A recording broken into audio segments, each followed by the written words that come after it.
It was late fall of 1969, a couple of weeks after the cornfields were harvested. Our family lived 2 miles south of Strasburg, Missouri, near Big Creek. On that fateful day, I decided to spend some time fishing at the creek, about half a mile from our house. The day had been calm, and the fish were biting well, so I lost track of time. As the sun began to set, casting long shadows over the water, I realized I had been out there for about 6 hours. The peacefulness was interrupted by an odd rustling sound coming from the top of the bank above me. At first I dismissed it as a dog or perhaps a deer. My own dog often followed me to my fishing spot, and it wouldn't be unusual for him to be sniffing around. But the fish were biting, so I paid little attention to the noise. That was until I caught a whiff of an overpowering stench, a mix between a hog and a skunk. The smell was so strong it made my eyes water. I thought maybe a skunk had wandered too close, but as quickly as it came, the smell would vanish, only to return moments later. Still, I focused on my fishing, trying to make the most of the fading daylight. As it got darker, I decided to pack up my gear. My plan was to make 2 trips up the bank, the first for my poles and bait, and the second for the fish. The bank was about 12 feet high, and to climb it, I had to walk around to a small tributary that made the ascent easier. I took my poles and gear up first and noticed something odd out of the corner of my eye. It looked like a shadow or a figure, but it was too fleeting to be sure.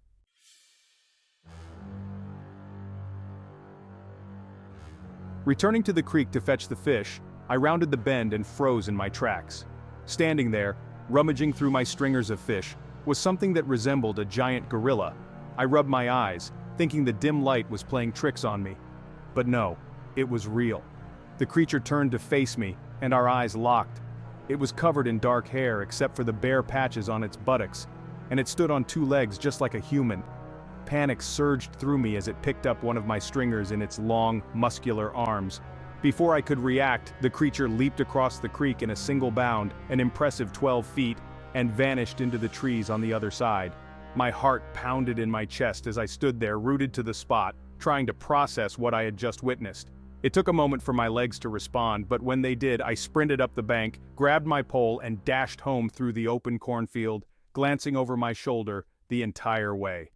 Breathless, I burst into the house and tried to explain to my parents what had happened. They dismissed my story, saying it was probably just a big dog or a monkey that had escaped from someone's house. But I knew what I saw. That creature was no ordinary animal. It was enormous, standing at least 8 feet tall. Determined to prove I wasn't imagining things, I urged my dad to come back with me to see the footprints left in the mud. He reluctantly agreed, but that night a heavy rainstorm hit, flooding the creek and washing away any evidence.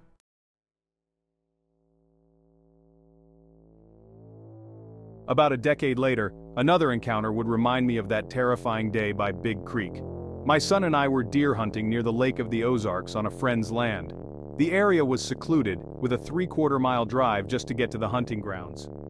It was my son's 3rd year hunting on his own, and I had set him up in a stand about 200 yards from mine. The morning was uneventful until I felt a strange sensation, like the hairs on the back of my neck standing up. I couldn't shake the feeling of being watched, but I saw nothing out of the ordinary. Suddenly a gunshot echoed through the forest. My son had fired his rifle. I climbed down from my stand and rushed to him, finding him pale and visibly shaken. I shot a huge buck right below my stand, but when I went to inspect it, I noticed something moving in the trees. I couldn't see it clearly, but whatever it was stood taller than the 8-foot cedar trees surrounding my stand. Terrified, I looked away, hoping it wouldn't notice me. When I dared to look back, the buck was gone, leaving behind a massive pool of blood. We tracked the blood trail, expecting to find the deer collapsed somewhere nearby. Instead, the trail led us deeper into the woods, eventually ending in a gruesome discovery. The deer's legs had been torn off, and the rest of the body was nowhere to be found. Whatever had taken the deer was strong enough to carry it away without leaving a drag trail. From that day on, neither of us spoke much about what we saw. I didn't want people to think we were crazy, but deep down, I knew that whatever creature I had encountered all those years ago by Big Creek had made another appearance.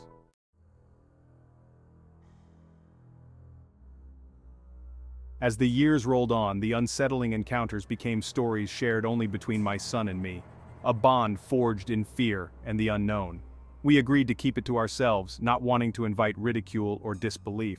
but the memories never faded, and the anxiety they brought with them lingered, casting shadows over our peaceful lives. One crisp autumn evening, about 5 years after the deer incident, I found myself back in the woods, hunting alone this time. My son had grown older and moved away, and while he still enjoyed hunting, he rarely found the time to join me. I had settled into a new spot, deeper into the forest, hoping to catch sight of the elusive bucks that roamed the area. The sun dipped below the horizon, and the forest grew quiet, the only sounds being the occasional rustle of leaves and the distant call of an owl. I was about to pack up for the day when that familiar, unsettling feeling washed over me again. The same one I had felt years before. The hairs on the back of my neck stood up and a chill ran down my spine. I gripped my rifle tighter, scanning the darkening woods for any sign of movement. Then I heard it. A low, guttural growl that seemed to come from all around me. My breath caught in my throat, and I remained perfectly still, straining my ears to catch any other sounds. The growl came again, closer this time, and I realized with a sinking feeling that whatever it was watching me. In a moment of sheer terror, I remembered the creature from my fishing trip, the one that had stolen my fish and haunted my dreams for years. The growl matched the sound it had made as it disappeared into the woods. My mind raced, and I knew I had to leave the area, but the fear of moving and drawing its attention kept me frozen in place. Slowly, I began to back away, my eyes darting from tree to tree, trying to catch a glimpse of whatever was out there. The growl followed me, never getting closer, but never fading away either. It was as if the creature was toying with me, enjoying my fear. I kept moving, step by step, until I finally reached the edge of the clearing where my truck was parked. I fumbled with the keys, my hands shaking, and finally managed to unlock the door. I threw my gear inside and jumped into the driver's seat, slamming the door shut behind me. As I started the engine and drove away, I caught one last glimpse of a dark, hulking figure standing at the edge of the clearing, its eyes glowing in the fading light. I drove home in a daze, my mind replaying the events over and over. When I finally pulled into my driveway, I sat in the truck for a long time, trying to calm my racing heart. That night, I decided I would never go hunting alone again. The risk was too great, the fear too overwhelming. Years passed, and the encounters with the unknown creature became a ghost story, shared with close friends over campfires and late-night drinks. My son had a family of his own now, and while he still loved the outdoors, he rarely spoke of the incidents.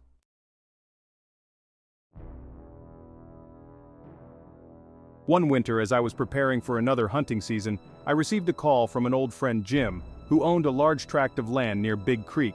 He had heard the stories and wanted me to come out and investigate some strange occurrences on his property. Animals were disappearing, and there had been sightings of a large, shadowy figure roaming the woods at night. Reluctantly, I agreed. I couldn't shake the feeling that I needed to face whatever this was, once and for all. Jim and I spent several nights out in the woods, setting up cameras and tracking the creature's movements. The sense of dread grew with each passing day, the memories of past encounters resurfacing with a vengeance. One particularly cold night, as we sat around a small fire, the silence of the forest was broken by that same bone-chilling growl. Jim's eyes widened in fear, and I knew he heard it too.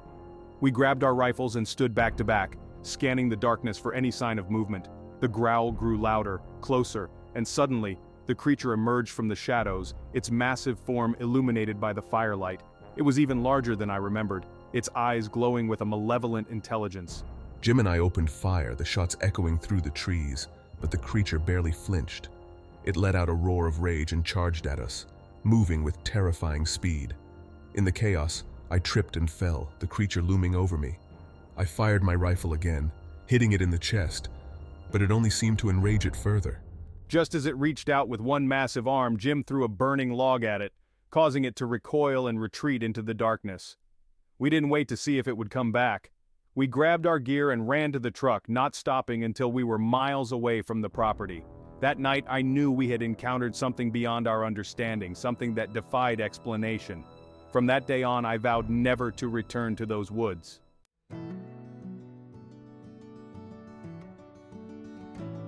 The encounter with the creature on Jim's property was the last straw for me. I couldn't shake the feeling that this entity had marked me in some way. as if it knew I was the same person from all those years ago by Big Creek. I became reclusive, avoiding the woods and any place that could remind me of those terrifying nights. My life had settled into a quiet routine, far from the shadows that once haunted me. However, the past has a way of catching up.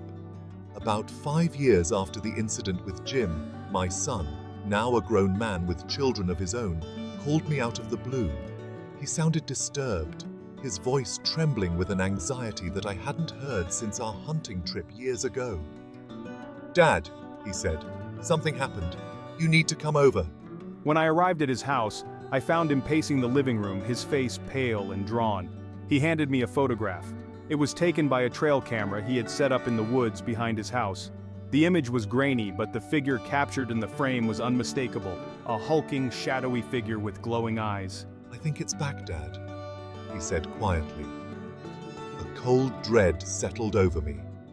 I had hoped that moving away, putting distance between us and the creature, would keep us safe, but it seemed that whatever it was, it had found us again.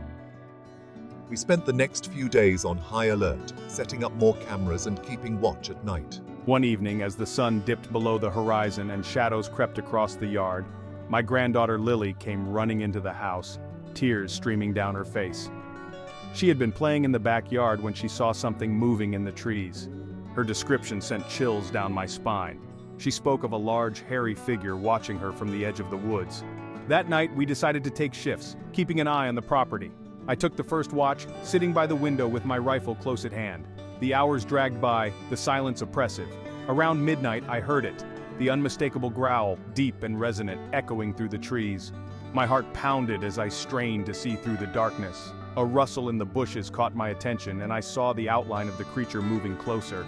It stopped just at the edge of the yard, its eyes glowing eerily in the moonlight. I aimed my rifle, my hands shaking, and fired a warning shot. The creature didn't flinch.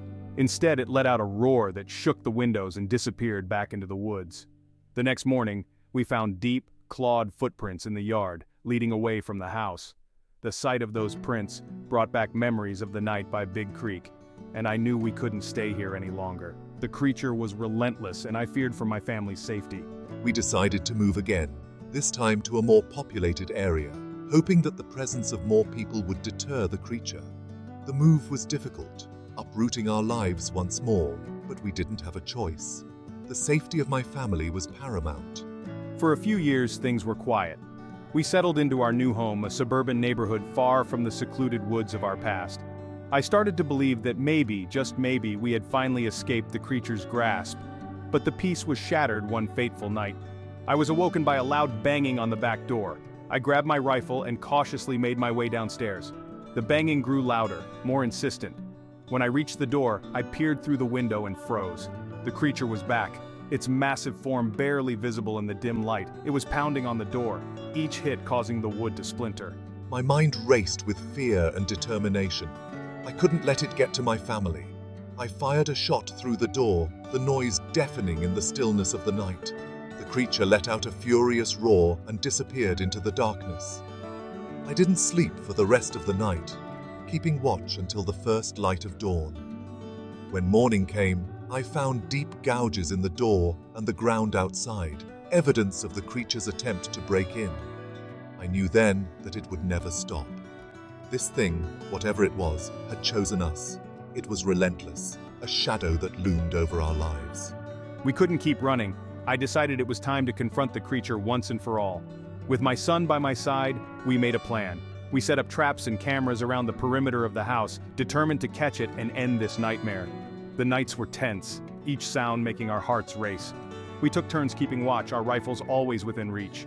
One particularly cold night, as we sat in the living room, the growl echoed through the air once more. The creature was close. We moved to our positions, my son in the backyard and me at the front. The anticipation was almost unbearable. Suddenly, the motion sensor lights in the backyard flickered on, illuminating the creature as it approached the house. My son fired a shot, hitting it in the shoulder. The creature roared in pain and rage, charging at him. I ran to help, my heart pounding in my chest. As I rounded the corner of the house, I saw the creature up close, its eyes glowing with fury. I fired my rifle, hitting it square in the chest. It stumbled, letting out a final, ear-splitting roar before collapsing to the ground. We stood there, breathless and shaken as the creature lay still. The nightmare was finally over. We called the authorities, but when they arrived, the creature's body was gone, leaving only the blood and the deep gouges in the earth as evidence. Life slowly returned to normal, the shadow of the creature no longer looming over us. But the memories remained, a constant reminder of the terror we had faced. We never spoke of it to anyone outside the family, knowing they wouldn't believe us.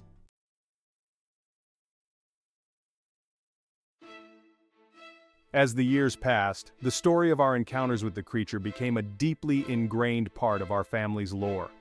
My grandchildren would often gather around, listening intently as I recounted the harrowing events, their eyes wide with a mix of fear and fascination. They grew up with a heightened sense of awareness, always cautious when venturing into the woods. One summer, my oldest grandson, Jason, decided to spend a few weeks at a cabin near Big Creek with his friends.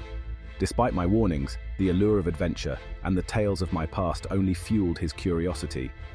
He assured me that they would stay safe, equipped with the knowledge and precautions I had drilled into him over the years. A week into their trip, I received a frantic call from Jason.